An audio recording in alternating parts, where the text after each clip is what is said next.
Exploration in the Thousand Year Door is carried out in the same manner as in its predecessor. Areas are unlocked as they are discovered in the story, but once they are discovered, the player can return to them at any time. This method of exploration does wonders for the cohesion. Because any area can be accessed at any time, this means that secrets can be seamlessly integrated into the worlds, offering, if you would, the concept of fun backtracking. All of the worlds stem from Rogueport, so no place in the world is too far to access. Secrets are hidden behind obstacles in the world that require abilities that the player does not yet have.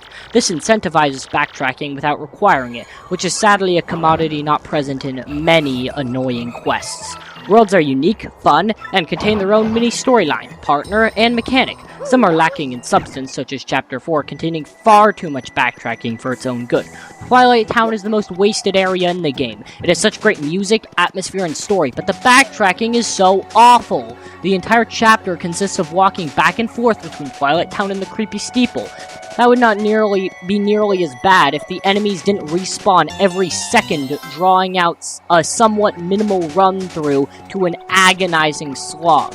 The other example of poor progression comes in the form of the beginning of Chapter 7. Arriving at Far Outpost begins a quest to find a certain General White.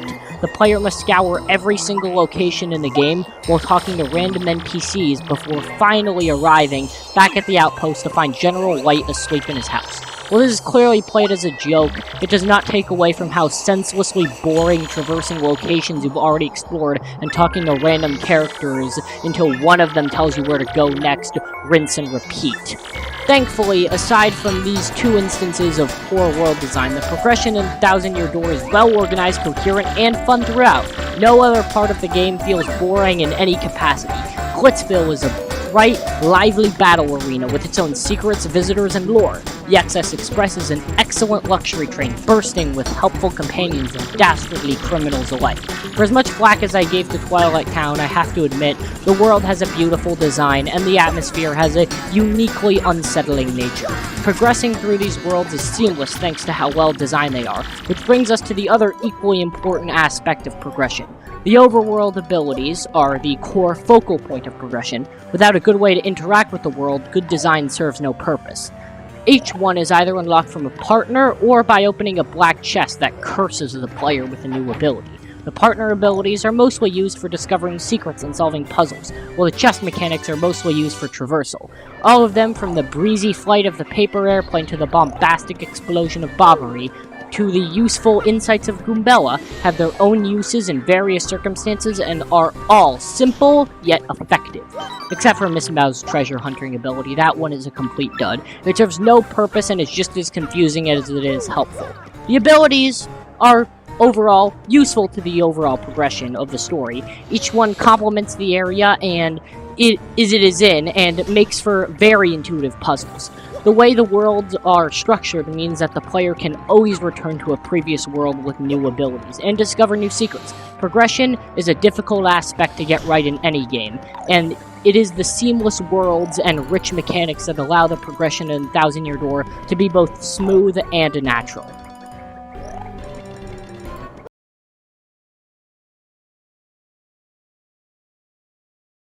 Alright, now I'm going to be talking about the bosses and the battles in Paper Mario: The Thousand Year Door. In fact, this game has my favorite battle system in any RPG I've played. As a huge RPG enthusiast, it is my favorite genre, of course, as you can probably tell by the name of my channel, RPG Ranked. I've yet to enjoy a battle system more. Yes, I've played Final Fantasy, Tales, Mario and Luigi, and all that. I just love the battle system in this game that much, but I digress. Battles in this game are simple yet deep, with both Mario and his partners having tons of abilities to use.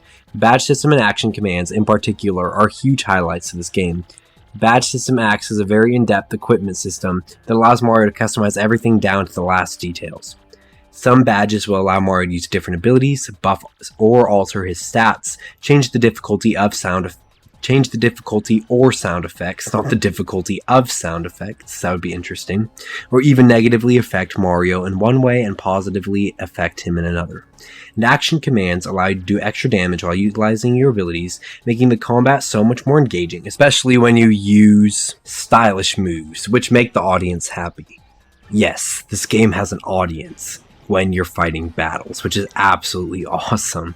Like, literally, it's a phenomenal way to make this game's battles more engaging. The audience will randomly throw helpful or harmful items at Mario or his adversaries. Yes, they actually make things worse sometimes. And if Mario does something cool, like appealing or using the aforementioned stylish moves, he will gain SP, an incredibly engaging way to make the battle a little bit more interesting through special moves. So when you gain SP, star power, you are able to call on the abilities of the crystal stars that you have gained, and you're able to use these like really overpowered moves, and yeah, it just is awesome. And not only does it have a phenomenal battle system with incredible enemy encounters and unique abilities, it also has some of my favorite boss fights in the history of gaming. From a people-eating dragon who's afraid of crickets to a 3-phase boss fight against the king of pirates himself. From a ghost who duplicates Mario and his partners to the Shadow Sirens, a trio of evil sisters that have fire, ice, and lightning powers. Every single boss fight here puts the battle system to great use, and while they can easily be beaten once you master the game, there's nothing like fighting these bosses for the first time. Ultimately, there is a reason this is my favorite battle system of all time. It's just that extraordinary.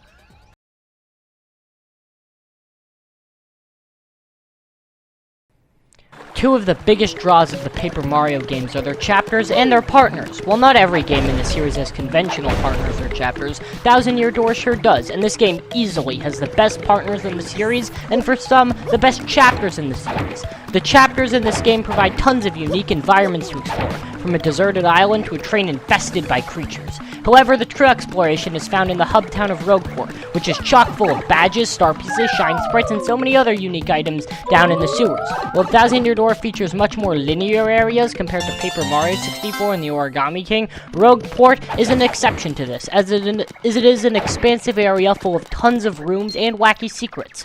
What really makes the exploration stand out, however, are the partner abilities that can be used outside of battle, as well as the cursed paper abilities that Mario can utilize. Using partners in these curses, Mario can hit switches or collect items from a distance, blow down walls, float across gaps with Yoshi, or as a paper airplane, hide in the shadows, bomb walls, become folded as a boat, and roll up in a tube to reach smaller areas. All of these abilities make the world incredibly interactive and intricate, like no other game in the series, even if some of the exploration is a bit more linear than some would like. While this game does not have open environments like in the other Paper Mario games, the exploration feels so much more interesting in this game due to all of these awesome partner abilities and curses. Even as someone who loves all of the Paper Mario games except for Sticker Star and perhaps Paper Jam, if you're willing to count it as one, I believe that full-fledged partners would heavily benefit the series. Pressure Toad was definitely a step in the right direction, but the interactivity of exploration is still missing in modern titles.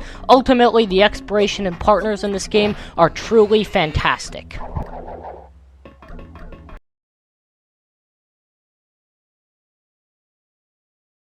While this game definitely had some not-so-great quests, it certainly had some fantastic ones as well. From the Pit of 100 Trials, an awesome enemy gauntlet with an epic super boss at the end, to collecting all the star pieces and shine sprites, from playing at the arcade in Rogueport to partaking in the lottery, from refighting battles at the Glitz Pit for cash, to locating a magical cookbook with even more recipes to partake of. From recruiting the secret partner Miss Mouse to collecting all the badges from various badge shops, there's just so much side content in this game. While the trouble board is very tedious since it only lets you accept a singular side quest. Huge game design flaw, just saying. But some of the quests present here are fun and humorous. My favorite being helping Jolene clean up some clothes in the Glitz Pit. There's also some weird little secrets, from entering a particular area in the X-Naut Fortress that turns you into a pixelated form of yourself. Paper Mario the Thousand Year Door was much more than a journey to rescue a princess or find crystal stars. It was an exploration of a vivid, intricate, and delightful world filled with quests and secrets waiting to be discovered. Its enduring charm and enduring appeal has solidified it as a cherished classic in the world of gaming, reminding us that the joy of a well-crafted RPG lies not just in the destination, but in the quests and secrets encountered along the way. Well, that's going to be it for the 1,000 Year Door retrospective. If you enjoyed this video, be sure to like and subscribe to me and RPG Ranked for helping me create this extensive breakdown. There's a Let's Play of the Super Mario RPG remake and the latter parts of the Origami King retrospective coming to the channel soon, so stay tuned for those. Thank you for watching, and I'll see you next time.